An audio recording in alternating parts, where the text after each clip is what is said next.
Medic! Oh, Jesus. What is that?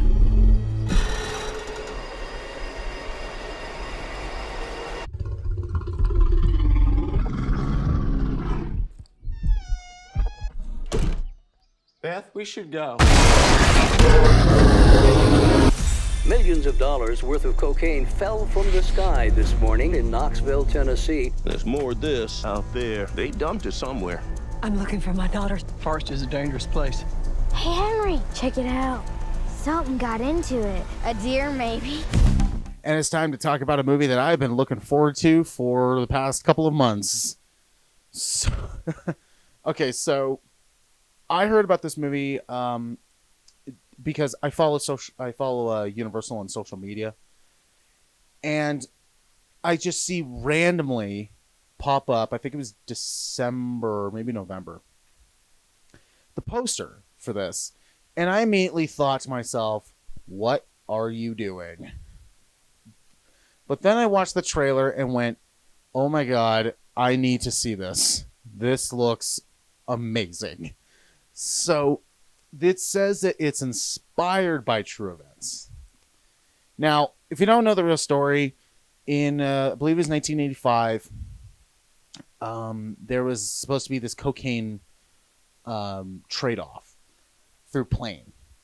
The plane ended up, or the cocaine was dropped, but then the parachutist was killed, and he was found in Knoxville, Tennessee. But the cocaine was then found in I am completely blanking on the state, but not too far from Tennessee. And a bear found the cocaine and overdosed and died. But this takes that story and goes, well, hell, what if before the bear takes the cocaine and just starts killing people for the entire movie? Can that work? Screw it. Just do it. That sounds awesome.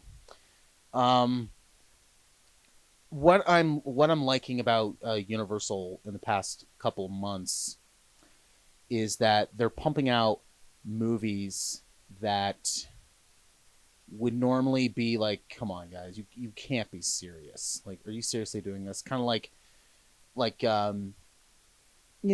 Megan, it was under both James Wan and Jason Blum, so they kind of had security guards with that one. But with like Violent Night, that it's basically Die Hard, but what if John McClane was Santa Claus? That's pretty much what it is. But it was cool and it was awesome. And also really violent. And yeah, this one, it carries that thing. I wanted to go into this movie, with the complete open mind that like it's supposed to be silly. You don't have to take this seriously, and you don't have to take this seriously. But even though they're going like, look, here's the crux of the story. They add some stuff in there that I'm like, okay, I'm kind of glad they did this so they can keep you grounded into reality a bit. And you know what? This was a lot of fun. It's super entertaining. It's not meant to be taken too seriously, even though it is a bear that has cocaine. The bear is hopped up on the cane. But it's not meant to be taken seriously at all.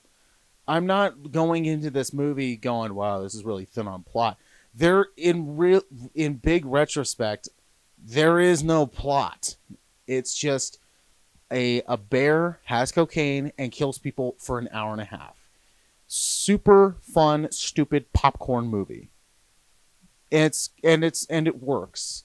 I would also recommend, if you watch this movie in the theater, watch it with a crowd, because it was funnier.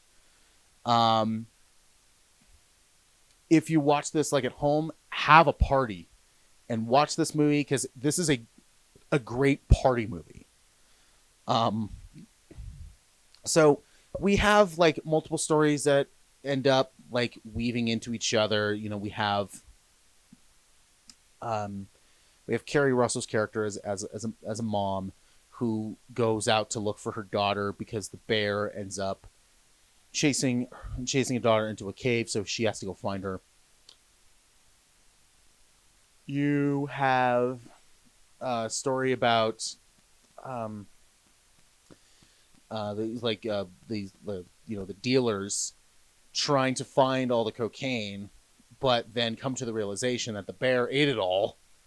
So it's like, oh well, this ain't gonna work, ain't it? And then you also have a story about a detective trying to find these dealers, and then end up finding them, but also a bear that's hopped up on cocaine. So it's all like multiple stories, and then they end up connecting with one another throughout the course of the movie, which ends up working quite well. Another thing I'll say about this movie is that this is way more violent than I thought it was going to be. Kind of like with Violent Night, even though violent is in the title. This one, yeah, that bear messes some people up. Like, wow. And it's set in 1985, so they play a lot of like the 80s music. And all I'm gonna say is there's like an ambulance chase scene that you may have seen in the trailer. They play my favorite band, Depeche Mode, during that whole scene, which that scene is my favorite scene in the entire movie. Not just because of Depeche, because that gets extra points, that always does, but because the way they did it was supposed to be so ridiculous that it's funny. And this is definitely a dark comedy. It says like, oh yeah, it's a horror movie, but it's like, no, it's also it's a dark comedy. And yeah, that ambulance scene, which I'm not gonna spoil anything else, but that scene was my favorite scene in the entire movie. That's what made the entire movie work for me. Now, something I will say is I would say the first 25-30 minutes is a bit slow, where it's setting everything up, and also the sometimes like there's a scene in like the first 25-30 minutes. I'm not going to say what it was, but well, I'll give you this. It was a fight scene, but the way it's edited was so choppy. It was like it was very much like Taken 3, where it's just like 15 angles for one continuous shot. And it was just like, I can't follow anything of what's going on. And when I saw that, I'm going like, oh, then why is this kind of rated R? Is this just rated R for the swearing? And because you're dealing with drugs? Like, is that why? And then after that, then the editing, it definitely gets better. So it's kind of like they had the last 2/3 of this movie all edited and completed. And then when it came to the first third, they're like, oh shoot, we gotta mash this together quickly. And then just went like, splice this here. What about this scene? Screw it. Just go, and then move on. So the first 25-30 minutes is a bit slow because they're setting everything up. Its pacing is a little bit slow. And yeah, especially the editing. The editing is definitely pretty choppy in the first third. But then it picks up. Like I said, the last 2/3, it's what makes the movie work for me. And also, this movie has Ray Liotta, which I think this was the last thing he filmed before he passed away. And they do have a tribute to him at the end. They have like the in loving memory of him. So I was like, oh, yay.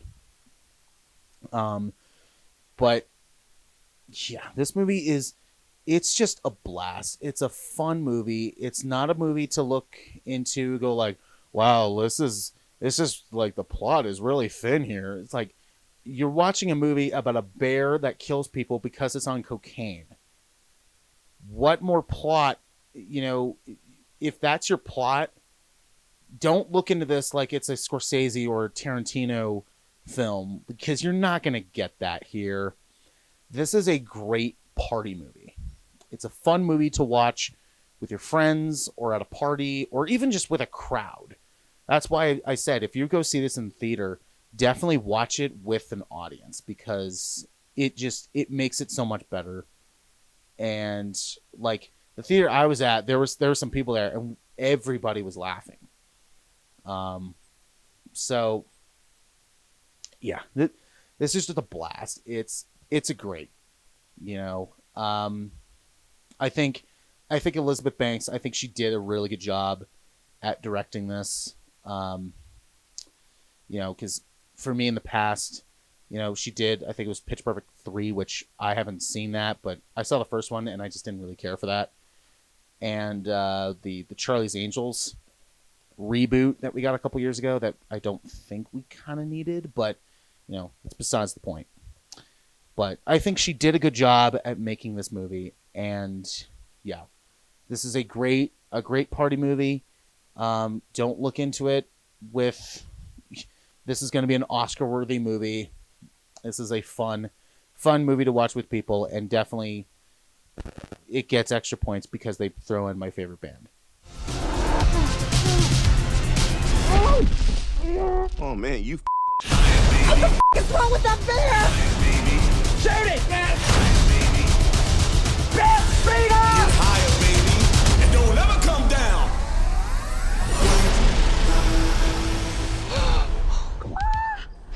We have such good luck in nature.